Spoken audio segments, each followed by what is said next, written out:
Episode 51. The dwarf was overjoyed. He never expected the young man before him to be so naive, to actually hand the treasure right back to him. Without a second thought, and fearing the other might change his mind, he hastily formed a hand seal and waved his arm. The golden shield around him instantly shattered and vanished without a trace. He then reached out to take the talisman. Since you're so sincere, I won't stand on ceremony. Just as the dwarf's outstretched hand was about to seize the talisman, Han Li's face suddenly changed drastically, and he shouted in shock toward the dwarf's back. Clan leader, what brings you here in person? The dwarf trembled at those words. He forgot all about the treasure and whipped his head around to look behind him. He turned his head and froze. Behind him, there was only silence. No one was there. Damn it. Even this dwarf, as dim as he was, now realized he'd been tricked. Before he could even turn around, a searing heat bloomed in his chest. His vision flooded crimson, and his body erupted into a raging inferno. In the blink of an eye, the dwarf was reduced to ashes in the raging flames. Good heavens, it burned him to the bone. Dr. Han is truly a miracle worker. Only then did Han Li let out a long, slow breath and withdraw his hand. The ambush had gone off without a hitch, and Han Li couldn't help but feel a surge of relief and satisfaction. Jia Tianlong, Wang Juchu, and the others had seen everything that just happened with their own eyes, but they hadn't the faintest idea what was actually going on. All they knew was that the dwarf seemed afraid of Han Li from the moment he saw him. After a brief exchange, the dwarf kept pleading for something. Then, they saw Han Li take advantage of the dwarf looking away to conjure a small fireball out of thin air, effortlessly reducing the wild wolf gang's great backer to a pile of white ash. A profound bitterness now filled Jia Tianlong's mouth, a taste so sharp it seemed to seep into his very heart and lungs. What is going on here? Everything was going perfectly. So how did it all fall apart so completely, just because of this one unremarkable 7-star sect disciple? Even the immortal Master Golden Light was burned to death by a single fire. Wang Juchu, of course, felt the exact opposite of his rival. He gripped the hilt of his sword tightly, his eyes fixed on Han Li, who was squatting in an undignified posture and pawing at something on the ground. A look of fervent excitement spread across his face. Han Li was also quite excited at the moment, but simply happy to have found a few items that hadn't been burned to ash in the dwarf's pile of ashes. There weren't many items, just 3 in total. A talisman, a token, and a book. That talisman was the one the dwarf had used, capable of releasing a golden light to form a protective shield. Even without knowing the incantation, this was enough to send Han Li into a frenzy of delight. After all, what he needed most right now was a means of self-defense. The token itself was a pitch-black triangular plaque. On one side were stamped the characters Ascending Immortal. On one side were 2 ancient golden seal script characters, and on the other, a single silver character for command. The entire plaque didn't look metallic, yet it was surprisingly heavy. Its purpose remained a mystery. As for that book, Han Li had assumed that since it survived the fireball tree, it couldn't be an ordinary object either. But after flipping through a few pages, he discovered it was actually a genealogy of the Qin clan.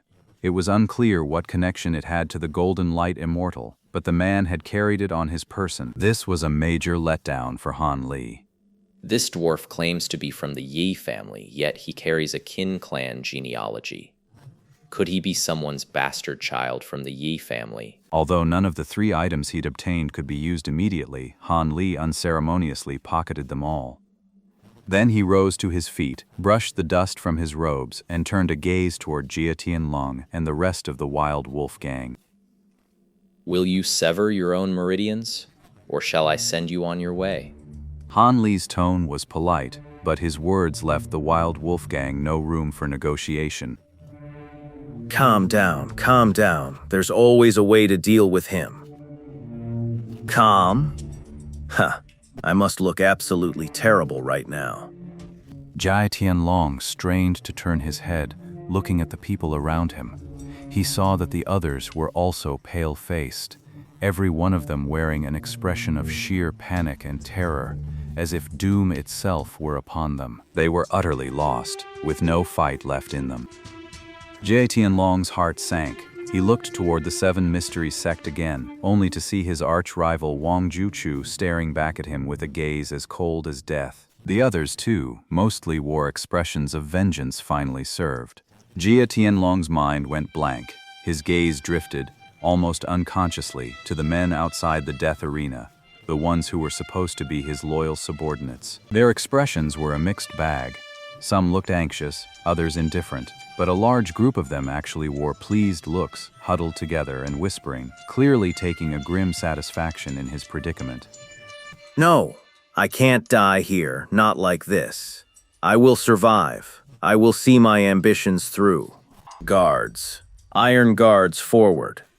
Crossbows at the ready. The rest of you, use your hidden projectiles. True to his role as a leader, Jie Tianlong's roar, infused with inner force, jolted the bewildered fighters in the death pit to their senses, filling them with renewed vigor. Whether they were Wild Wolf gang members or experts from other small and medium-sized sects, they all now seemed to have found their backbone.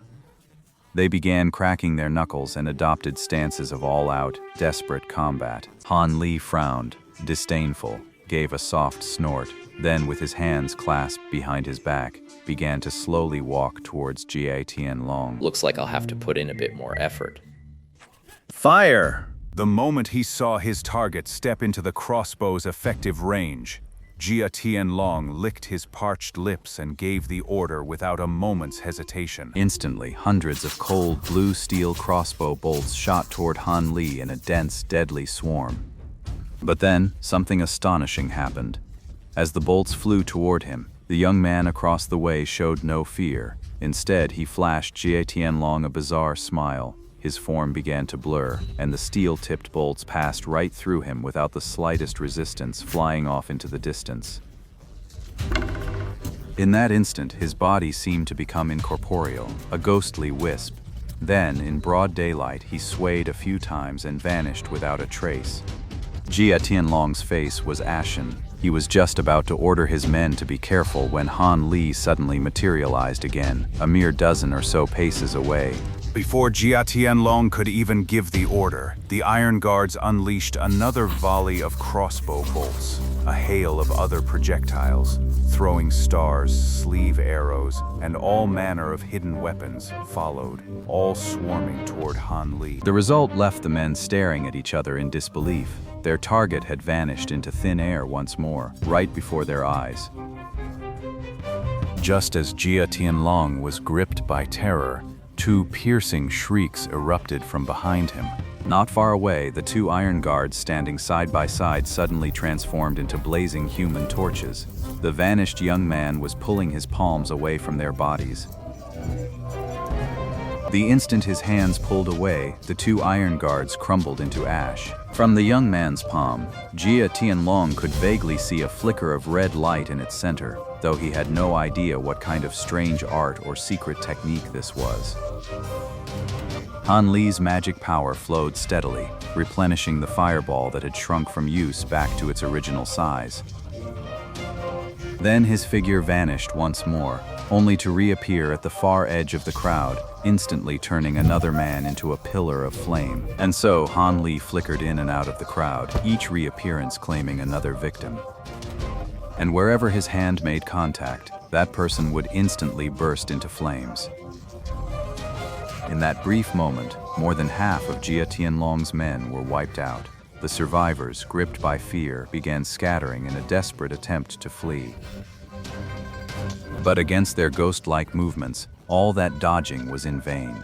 In the end, each and every one of them was reduced to ashes. As his final subordinate vanished into the flames, Jie Tianlong had gone completely numb. He knew the only reason he was still alive was because his opponent was letting him be. After finishing off the last of his men, Han Li didn't hesitate for a second. He instantly flashed behind the man and, as a final courtesy, sent Guildmaster Jie on his way with a full-powered fireball spell. Looks like killing a few more people isn't as hard as I thought. It would have been so much better if you just ended yourselves earlier. At least it would have been painless. Now that I have to do it myself, you'll find the taste of fire not so pleasant. Han Li lifted his head and looked out across the field. Everyone, whether from the Seven Mysteries sect, the Wild Wolf Gang, or any other faction, was deathly pale, staring at him with eyes full of fear. In their eyes, Han Li was not only a transcendent expert on par with the dwarf, but also a ruthless individual, far from kind or benevolent. Wherever his gaze fell, people lowered their heads and averted their eyes, not one daring to meet it. Still here, or do you want to stay on this mountain and have me send you on your way as well? Run for it. If we don't go now, he might burn someone else. Don't kill me! Instantly, the Wild Wolf Gang and the other small and medium-sized gangs erupted into chaos, stampeding down the mountain in a mad rush. The path down the mountain was choked with a dark, seething mass of people, a chaotic stampede where countless were trampled or injured in the crush. Moments later, Sunset Peak grew quiet and empty. Aside from the disciples of the Seven Mysteries sect, no one from any other faction remained.